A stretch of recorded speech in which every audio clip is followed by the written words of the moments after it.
Assalamualaikum warahmatullahi wabarakatuh. Perkenalkan, nama saya Milda Saputri, NIM 2210208006, Prodi Pendidikan Kimia. Di sini saya akan menjelaskan video dengan tema evolusi dalam Islam. Masih banyak sekali yang belum mengetahui tentang teori evolusi, sejarah teori evolusi, apalagi evolusi dalam Islam. Nah, di sini saya akan menjelaskan tentang pengertian teori evolusi. Teori merupakan pengetahuan ilmiah mencangkup penjelasan mengenai suatu sektor tertentu dari disiplin ilmu dan dianggap benar. Sedangkan evolusi yaitu cabang biologi yang di dalamnya mempelajari tentang asal-usul dan sejarah makhluk hidup, serta hubungan genetik antara makhluk hidup satu dengan makhluk hidup lainnya. Jadi dapat disimpulkan, teori evolusi yaitu himpunan gagasan atau pendapat yang menjelaskan tentang proses atau kejadian tentang fenomena yang lambat laun mengalami perkembangan dan perubahan dalam bentuk dan fungsi. Sekarang saya akan menjelaskan tentang sejarah teori evolusi itu dari mana. Teori evolusi mulai menjadi kajian dan perdebatan pada abad 6 sebelum Masehi. Diawali oleh seorang filsafat Yunani Anaximander, Empedokles, Lucretius, dan pendapat sama juga disampaikan oleh biologiawan Arab Al-Jahiz, filsafat Persia Ibnu Miskawayh, Ikhwan Asyafa, dan filsafat Cina Zhuangzi. Pendapat ini memperkirakan sejak kehidupan muncul di bumi telah terjadi suatu proses berkesinambungan, sedangkan Charles Darwin menemukan teori ini ketika ia sedang melakukan pelayaran dengan kapal dari Inggris, HMS Beagle. Tujuan pelayaran yang ia lakukan untuk melakukan pengamatan terhadap hewan-hewan dan tumbuhan.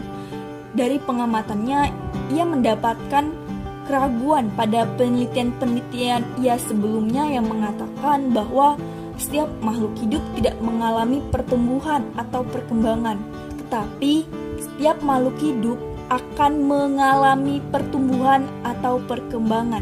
Nah, jadi itulah sejarah teori evolusi itu. Sedangkan menurut pandangan agama Islam tentang teori Darwin, 1. Alam semesta dengan seluruh isinya, baik yang dapat ditangkap oleh panca indera maupun tidak, merupakan ciptaan Allah Subhanahu wa Ta'ala.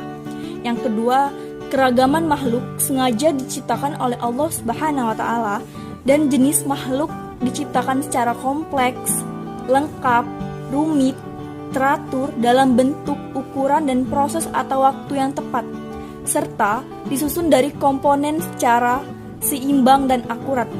Dan yang ketiga, manusia diciptakan oleh Allah dalam bentuk yang amat baik, makhluk yang terhormat di sisi Allah, sehingga dijadikan khalifah yang ada di bumi. Teori yang menyatakan bahwa manusia berasal dari hewan atau kera yang berevolusi karena seleksi alam, nyatanya teori itu bertentangan dengan agama Islam. Dan yang keempat, setiap jenis makhluk hidup, termasuk manusia dengan jutaan gen dan triliunan DNA secara spesifik, sistem yang kompleks yang merupakan ciptaan Allah Subhanahu wa Ta'ala. Oleh karena itu, kerja seleksi alam tak akan mampu mengubah kera menjadi manusia. Berarti, teori Darwin jelas tidak masuk akal dan tidak bisa dipercaya. Penolakan teori evolusi Darwin dari para ilmuwan dan Islam. Yang pertama dari ilmuwan W.R. Thomson. Ia menolak bahwa spesies berawal dari evolusi seleksi alam dan asal-usul bentuk kehidupan lewat penurunan dengan modifikasi serta transformasi. Dan yang kedua, Syed Hussein Nasr. Ia menolak suatu spesies tidak dapat berkembang menjadi spesies lain karena setiap spesies adalah sebuah realitas independen yang secara kalitatif berbeda dari spesies lain. Dan yang ketiga, Michel Negus. Ia menolak teori Darwin tersebut. Ada dua kesalahan dari teori Darwin, yaitu kesalahan menyingkirkan fakta ilmiah yang sudah ada, atau usia bumi, dimensi ruang dan waktu dari alam semesta. Dan kesalahan kedua, menerima doktrin semu kemajuan evolusi beserta semua akibatnya. Dan yang keempat, Osman Bakar. Ia menolak teori Darwin sepanjang sejarahnya terus dikritik atau ditentang oleh bagian masyarakat ilmiah, dan teori Darwin tersebut sedang mengalami kejatuhan. Dan yang terakhir, Harun Yahya. Ia menolak terhadap teori evolusi Darwin yang menyebutkan bahwa makhluk hidup di bumi ini adalah sebagai akibat dari peristiwa kebetulan dan muncul dengan sendirinya dari kondisi alamiah.